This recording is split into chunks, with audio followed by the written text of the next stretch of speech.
one of our co-founders, Idan, he's good in writing. We call him the chief writing officer. And we started a blog in November 24, I think was the first one. And we just wrote what we think there. Honestly, everything that we think or know, we usually write there. And that really kind of changed the tone. I think people search for kind of thought leadership and opinions and what's coming and makes sense. And that what brought us Visa, for example. They read our blog. So I think that really helped organically for us. And it's a relatively small market. It's, dozens of agent developers who are already funded and not indie developers. So everybody at this moment is searching for tell them what to think, what to do, how to act, and some thought leadership.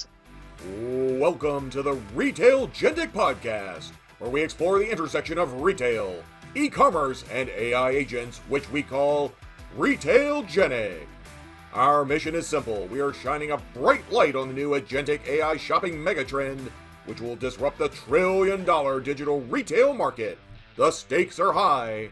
Google, OpenAI, Microsoft, Perplexity, Amazon, Apple, Meta, and Anthropic are all fighting to be the consumer AI shopping agent winner.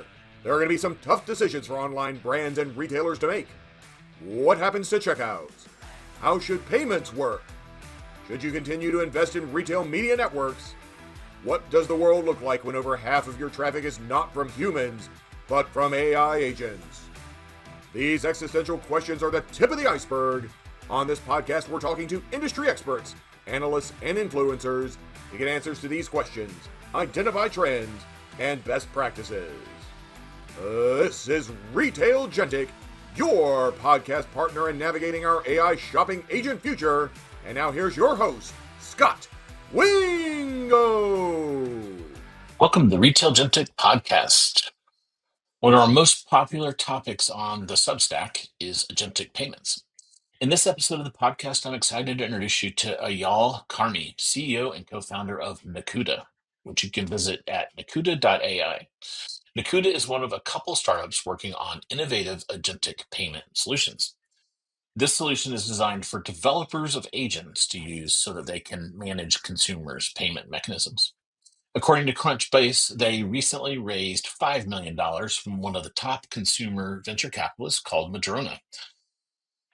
That round also included the strategics Visa Ventures and Amex Ventures, which is a big sign of approval when the two big payment companies invest in your company.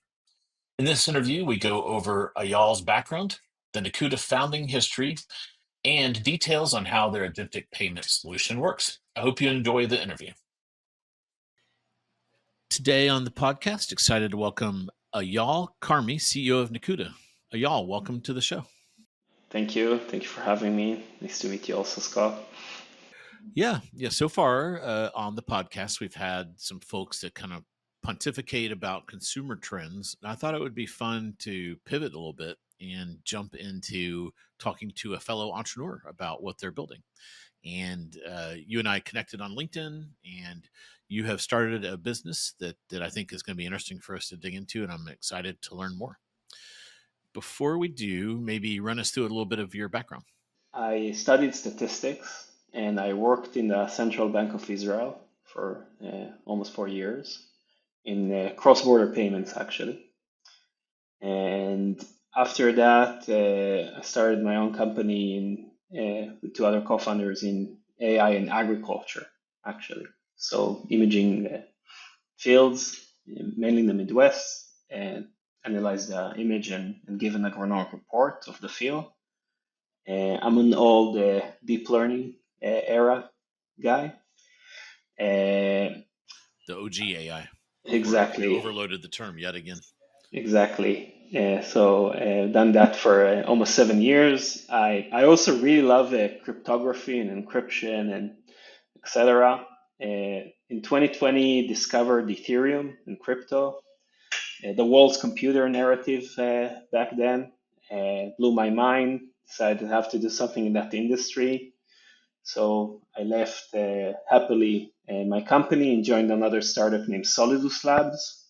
Solidus Labs do market surveillance, surveilling crypto trade and trying to find suspicious patterns, mainly for compliance reasons.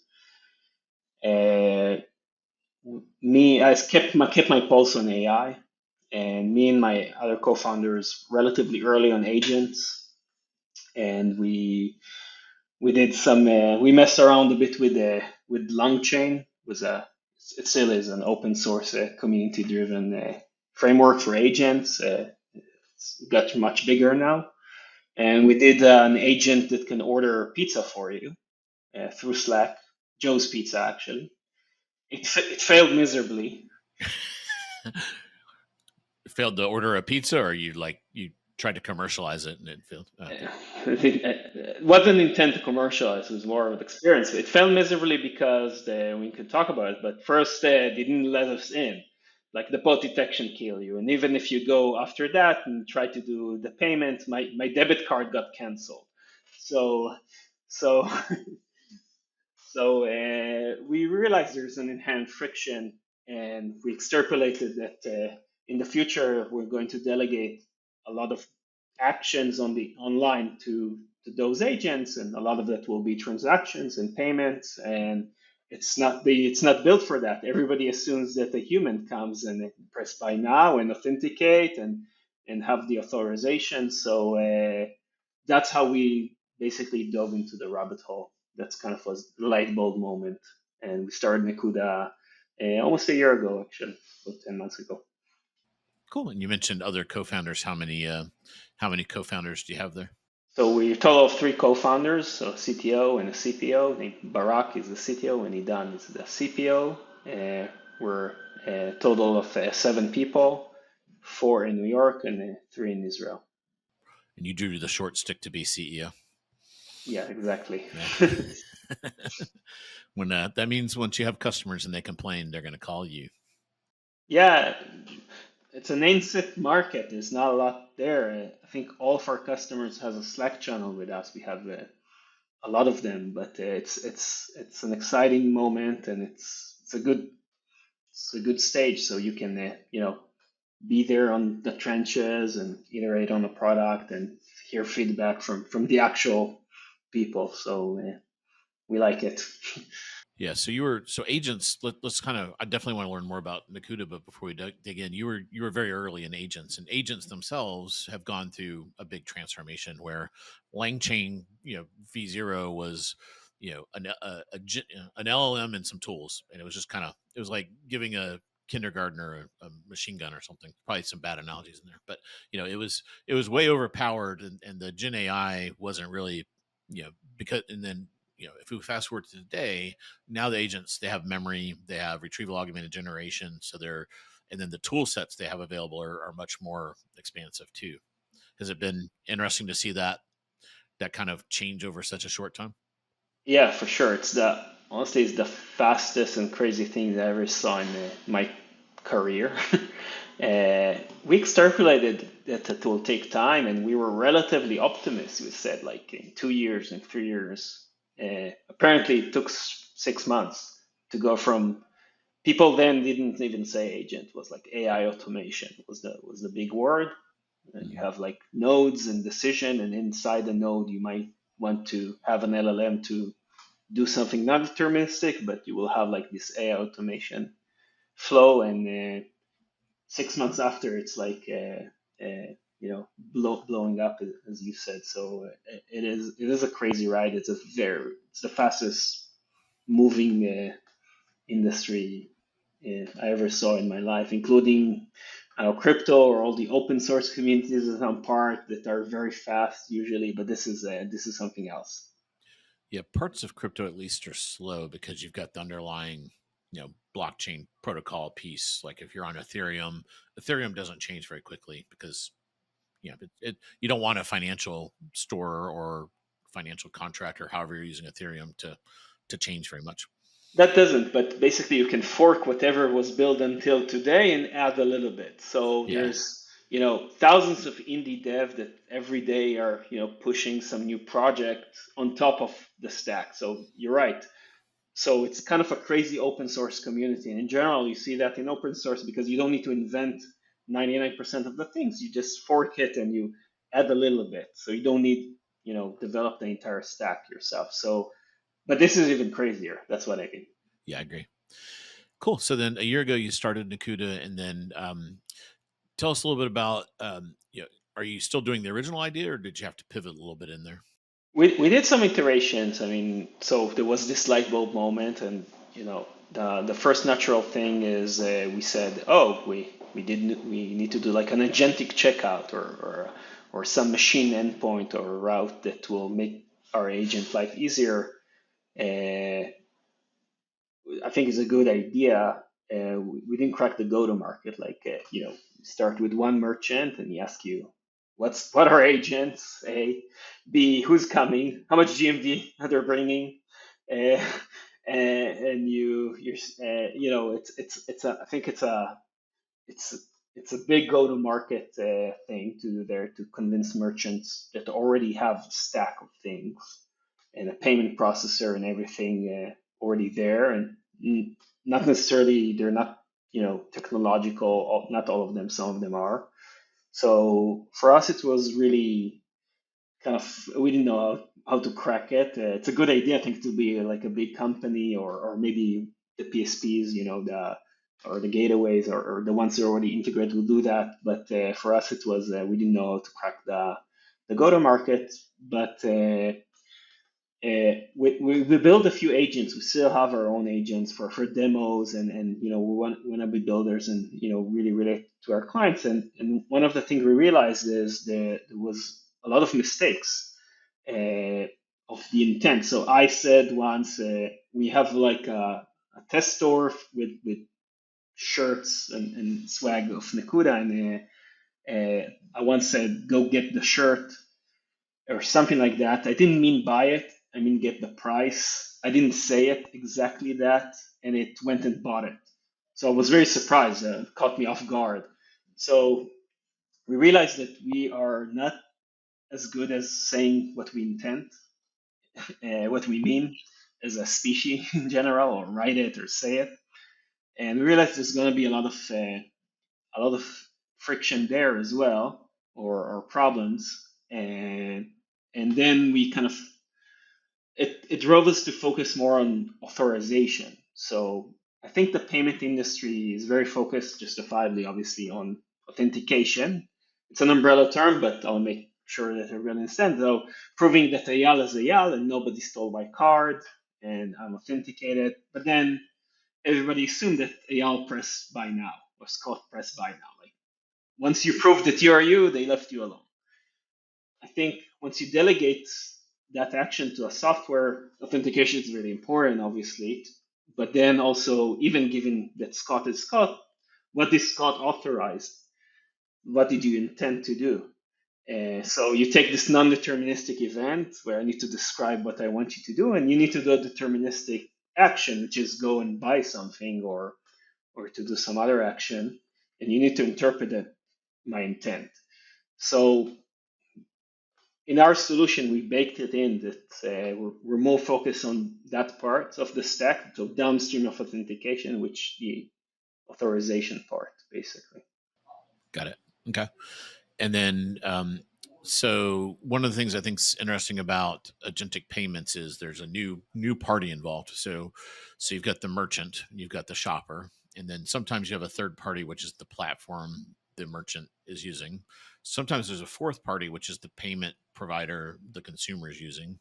And then sometimes there's a fifth party, which is the gateway. But if we just kind of keep it high level, we've got the I think shopper. every transaction there's Yeah. like 40 vendors or Yeah. something like that, right? Yeah, there's some banks and like it gets crazy. But like let's keep it super high level. You've got the merchant and the shopper. Well, now we have a new third party, which is the agent, right? And so who uses your software in this equation? Is it the shopper, the agent, or the merchant? The agent company or developer. The value proposition, we help them basically store the payment credentials of their users on the agent itself and use it just in time and onboard the users. And so that's one layer and of the SDK, and the other layer, and we use network tokenization, I think, from payments to help them with compliance, like PCI DSS scope and other things. And the other layer is the authorization. So we record that intent to make sure that when you're not present, the agent has, let's say, has knows its guardrails. So that these are the two layers of the. Okay, so there's a user experience for the consumer, I guess. And do you guys expose that, or is it up to the agent builder to kind of provide that interface too? It's up to the agent builder. You can customize almost everything that they said, or you can obfuscate it. We're focusing more on browser-based agents, and it could be an app, a consumer app. It doesn't shows as a browser base, but sometimes on the back end they have browser capabilities because the internet is already built and working and prolificated and is already there. And there's sometimes there's APIs and programmable way to do the transactions, but or the payments, but most of the internet do not, because again, it was built for humans. So for now, we're focusing on an agent that can manipulate the browser and goes exactly like a human. The human route goes to the cart and the checkout. So these are I would say, our main focus for now. It will grow from there, but that's where agentic payments and commerce starts specifically. So your customers are other developers, so that's why they're on Slack, kind of chatting with you. So that's good. And then the yeah, so I'm going to build a new agent, and it's going to be a New York pizza search engine or something like that. And I you know the I set up my payments with the agent builder. I'm the agent builder. I work with you to add all this payment capability so I can focus on training my engine on what the best pizza slice is and distribution and all the other things that go into starting a startup. And then I have to give the user a gateway to kind of collect their payment information. You store it in a tokenized way so that I don't have any PCI compliance issues. And then you're going to go and take care of the authentication kind of piece you said, authorization, sorry, the authorization part. So, is this really kind of what they're intending to do? Did Scott really want 100 pizzas, or, did he want 10 slices, or what? Did he want 10 pizzas or 10 slices? And then you also, you then go and do the checkout as well. You take those payment credentials and somehow, place them down at the merchant level to take care of everything, so the agent builder can focus on the best user experience possible. What did I get wrong in there? You didn't get anything wrong. Okay, You got good. it perfectly right. For now, we're focusing. So the merchant side, though, thinks it doesn't know it's an agent for now. Yeah, It's relatively naive. It literally go to the iframe to the checkout. looks like it's right in the browser, so it just looks like it's not some centralized IP or anything like that. Yeah, so that makes it less blockable, right? Exactly. I think it will change. Certainly, will change. We're in early days. I think how many payments or transactions that an agent's made, probably not a lot. Maybe I did half of it just from experiments. So it's really early days. I think first transaction happened in the last few months, right? So and it will proliferate from here in a non-linear pace. But for now, it's focused on that. But it will change a lot, the entire stack, in our view. It's interesting. So, I've done. I know you've read some of the stuff I've done, and I always talk about the big guys, right? But what we don't know is there's always these new challenger brands that pop up, like ChatGPT itself is one, and Perplexity is another one.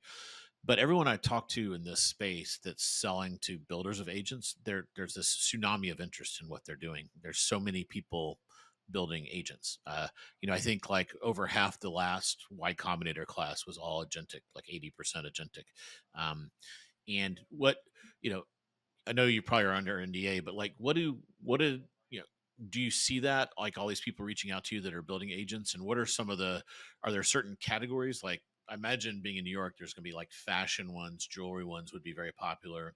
I do hear a lot about food ones. So is that what you're seeing? Or are you seeing stuff that's even like, more niche? And give us a feel for what's going on out in the primordial soup of agent building. So I think you really nailed all the categories. There's the general purpose one, and ChatGPT and Perplexity is a good example. Uh, but so that we also serve as well. There's also verticals. So I think in my mental model, the good ones that I've seen or there are customers, they have a different type of experience. It's not like a skeuomorphic experience. They just took the Amazon or the e-commerce experience and put it Control C, Control V into a chat, which the average consumer, I guess, can digest, but they actually pushed it into a persona base. So it's like you said it, I think, like a stylist, a fashionista that helps you with your wardrobe. And by the way, helps you procure, the items. It's not a store. It's your stylist, and it's very stateful. It knows your size, your taste, what looks good on you. What like that thing is really, I think, a big moat. We have another customer who is like a mechanic, helps you upgrade and do mods to your car, and it sources the parts on the internet as well. So I think, and I'm not saying that. I think that new experiences for consumers would some one of them, all of them will have breakthroughs because they're offering something that you can't buy on Amazon, which is very very reliable logistics, and you have the Prime, so it's really hard to in one click. It's really the experience you need to win on that. It's almost perfect.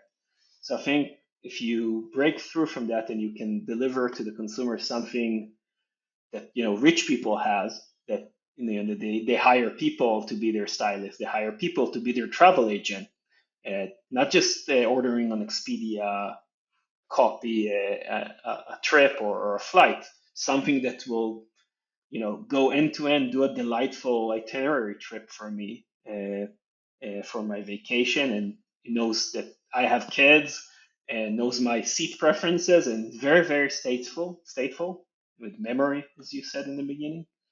I think these are the ones who will break on the vertical side. I also don't think we're in any equilibrium on the general purpose.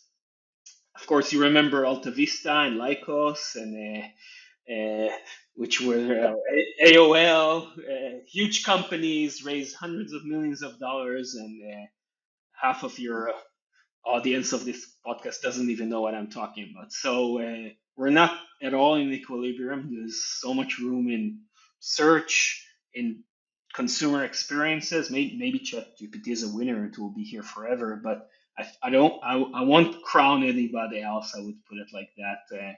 That's my personal humble opinion. But Yeah, whenever there's this much disruptive creation going on, it's hard to know what's going to win. It's impossible. You just kind of have to see exactly, where it goes. Yeah, exactly. cool. And I noticed you guys raised some funding. What can you tell us about that? Yeah, we raised a seed round from a VC named Madrona from Seattle, Mhm. and also Visa and American Express. Nice. That's I think those would be two. If I was doing a payments company, those would be two folks that'd be good to have on the cap table. Madrona, you're a very humble person. Madrona is kind of like a tier one kind of consumer company. Howard Schultz was one of the founder of Starbucks. That's his. I don't know if he's involved with it day to day or anything, but I think it's some of his capital in there. So that's a good one to be associated with. For sure. Yeah, we But now you have love to do a all. coffee ordering agent. So yeah, I would do it. I just spoke with someone on that idea. yeah, Well, I use the Starbucks app a lot. So coffee waits for you and you take it. So yeah, why yeah. why should my assistant, agent assistant should know it, or do that orchestration for me and utilize my points or my subscription, or something like that Hmm. for me. Yeah, your stars, your Starbucks stars. Exactly. Cool. That was were you guys out fundraising or they just kind of found you? How hard was the fundraising process? We've on our side we found there's a lot of VCs very interested in this overall space. So Well, now, yeah. but You were early, yeah. yeah, we first calls we would need to describe what is an agent, which is unless you don't need to do it today, but and it was you need to convince that there's underwriting that there's going to be a big agent boom. Like that wasn't that obvious. But I think what maybe it's a good. Let's not have. happened for us is one of our co-founders, Idan, he's good in writing. I call him the chief writing officer. And we started a blog in November 24, I think was the first one. And we just wrote what we think there. Honestly, everything that we think or know, we usually write there. And that really kind of changed the tone. I think people search for kind of thought leadership and opinions and what's coming and makes sense. And that what brought us Visa, for example. They read our blog, so I think that really helped organically for us. And it's relatively small market. It's uh, dozens of agent developers who are already funded and not indie developers. So everybody at this moment is searching for tell them what to think, what to do, how to act, and some thought leadership. So I think it's from all the things that we've done, decks or post or whatever, the blog and was the most with the most ROI. Very proud of that blog. Yeah, yeah. It's that's how I found you. So it is good. And I'm See, you're preaching to the choir. I'm yeah, you're letting all our secrets out, y'all. You can't tell everyone how this works. build in the open. Yeah, yeah. It's I'm old school. Building the open's a little scary because we don't want people to steal our ideas. But you know, I'm old school as well. I don't know if you see my gray hair in here, but yeah, ideas are easy, execution's hard. You just got to out execute everybody. exactly.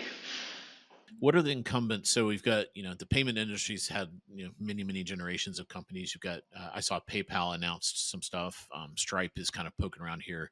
How do you position them? Are you kind of like competing with them? Are you tangential to what they're doing? How do you answer that question when folks ask you?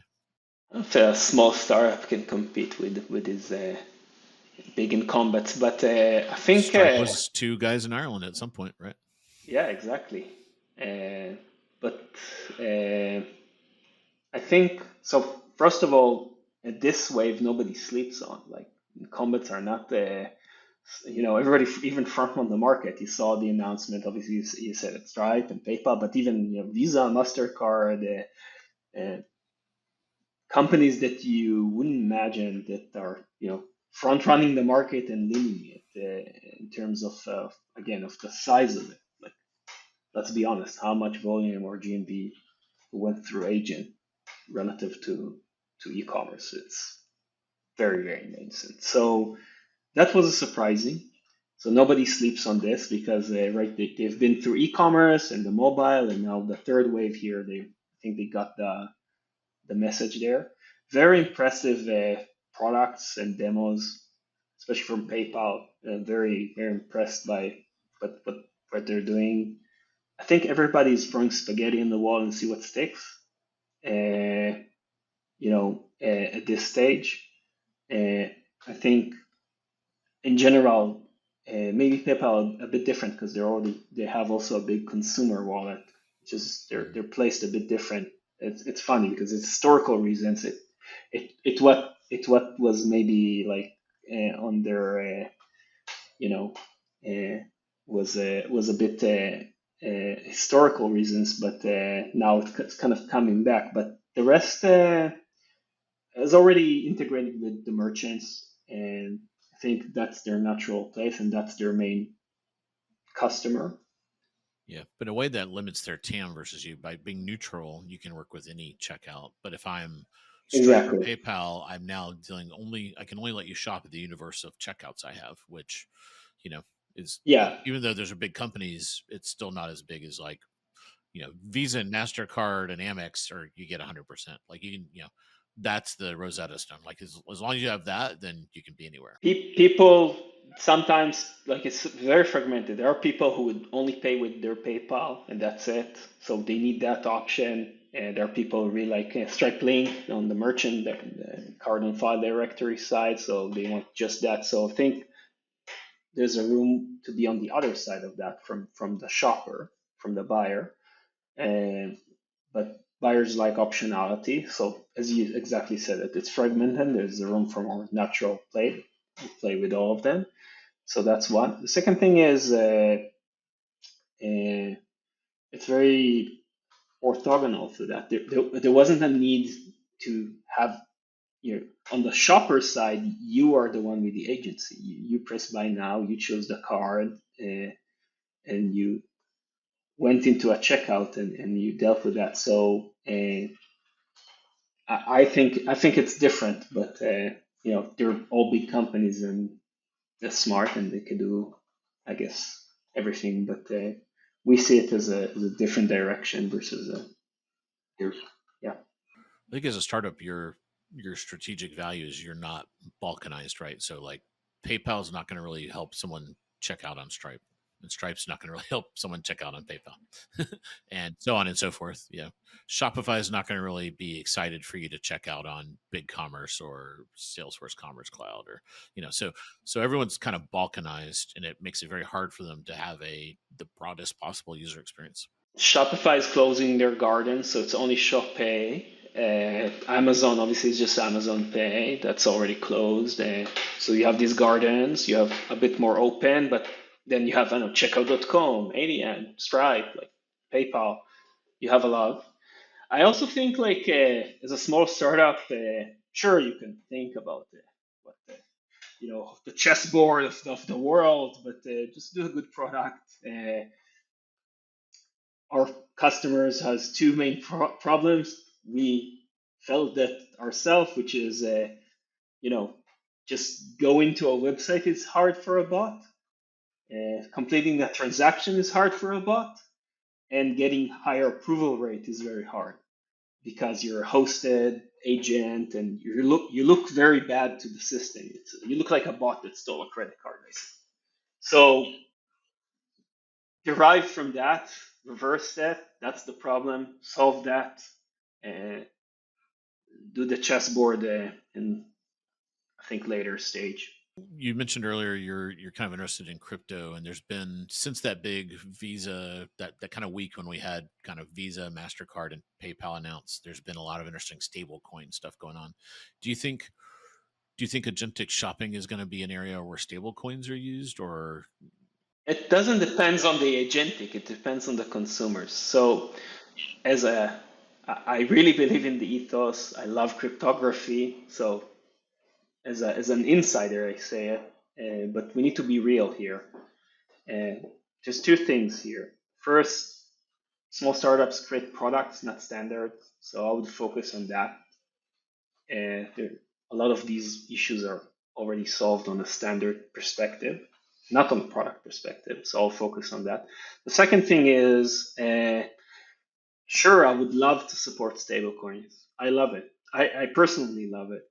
But the general public we're US market focus. Do not hold stablecoins and definitely do not pay with them on e-commerce or day-to-day thing because same reason they don't do it with debit in the US. There are different markets out there. I realize that. So I don't want real-time settlement. I don't want the dollar go out from my hosted or unhosted wallet in real time. I want consumer protection, and I enjoy when it's settled, at least for me, end of the month or something very comfortable.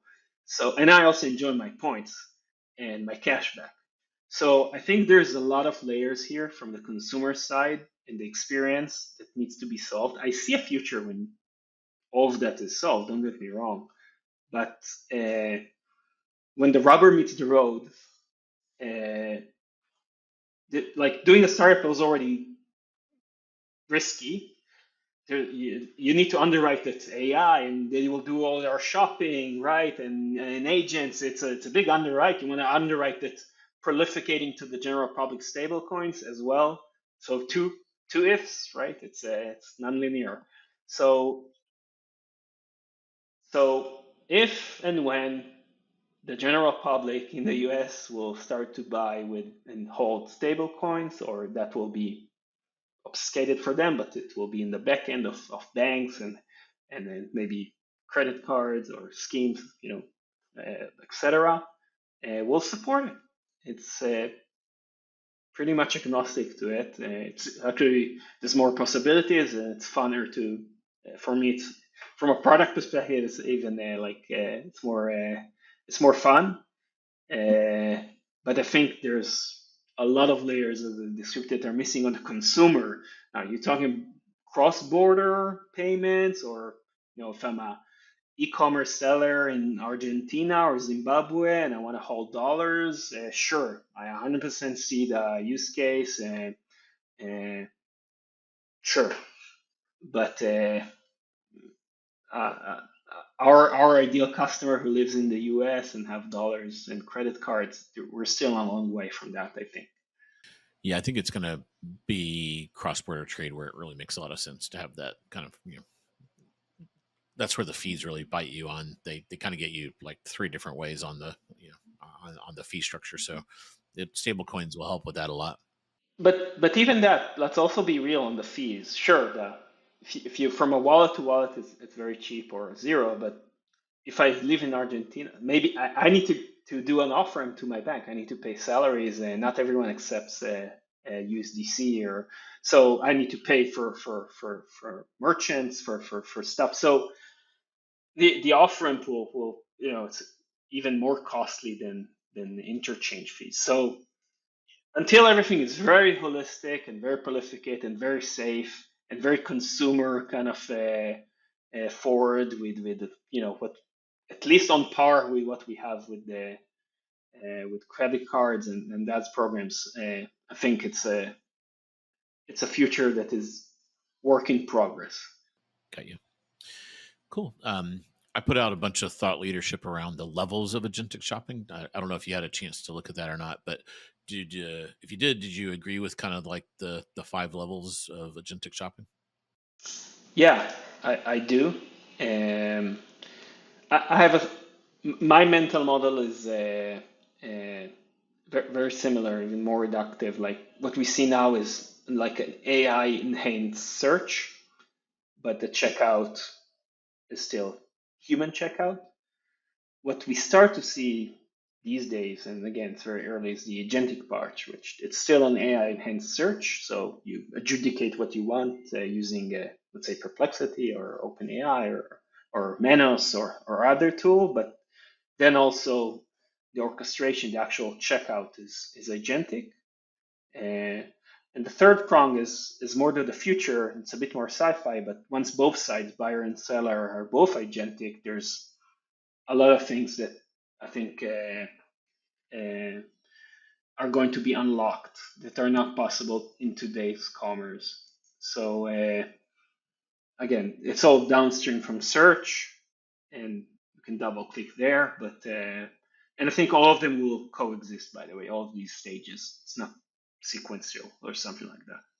Yeah, well, there'll be a day where there's autonomous vehicles, and then there's taxis with humans driving, and then there's humans driving. Yeah, here you go to Austin. I think yesterday was the first robot taxi release. So yeah. Yeah, absolutely. Same metaphor. I had Roy Rubin on, and he was the founder of Magento, and he was kind of thinking out. Like you, I'm a founder, so I'm kind of trying to think 6 months to a year. And it's fun to think further out, but we don't have a lot of luxury time for that. But he spends time thinking because doing a lot of VC stuff. He's thinking 10 years out, and he made the kind of statement that we're probably not going to need websites by 2030. And I think he said there'll be $1 billion direct to consumer brand built that doesn't even have a website. Um, does that pencil for you? And what happens to are these websites like do they just kind of they're there and we don't really look at them, or are they just like a bunch of machine language and the agents are talking to each other through them? Like, what do you think the world looks like when we get to that level? In general, I agree in Roy. He's super smart, and I was on a conversation with him when he said the same thing, and I directionally agree with him. That being said, I still want like a delightful experience, and I think brands would not let so much obfuscation. So I think there's somewhat of an equilibrium. It's true that I think you said 2030. Sure, it's hard to tell, but I guess. But the internet would look different. It might look way more headless, for sure. But I'm still searching for a delightful experience. Maybe it's something like Shopify did an example of HTML snippets where you have parts of the UI or the storefront within the chat, like in an iframe or something like that. And that might be the storefront where the brand controls his destiny.